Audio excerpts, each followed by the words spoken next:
All right, so finding the initial amount and rate of change given an exponential function. So we have some basic stuff that we need to know about exponential functions. This is always the initial amount.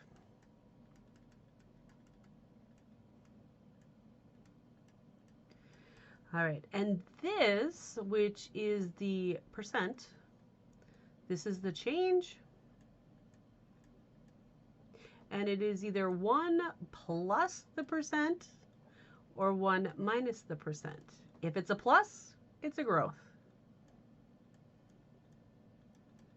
If it's a minus, it's a decrease. And T is your time, as usual. So time. All right, so the initial temperature in this problem would be 24. Okay, so a can of soda is placed inside a cooler. As the soda cools, its temperature in degrees Celsius after t minutes is given by the following exponential function.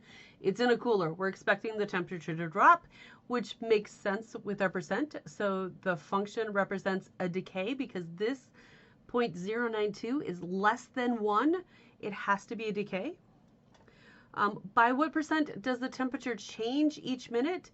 It is always whatever percent you have, so it's always 1 minus 0.92 or whatever percent minus 1, so it's the absolute value of this as we're looking at the difference. And this is going to be this equals 0.08, and change that decimal to a percent. This is going to be 8%. All right, so these aren't so bad. You just have to know the different parts of the equation and how they work. So we'll look at one more. All right, a study is done on the population of a certain fish species in a lake. Suppose that the population size after 2 years is given by the following exponential function. Remember, we do have, this is our initial, this is my change, and my t is my time. Find the initial population. That's going to be 370. The change is over 1, so it is a growth.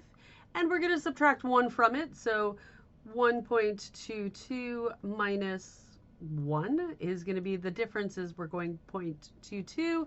Change that to a percent, and we just have 22%. All right, so just keep in mind, you're always looking for, when you're talking the change, it is the difference it is from 1. 1 being that the whole thing didn't change at all if you have like a standard speed.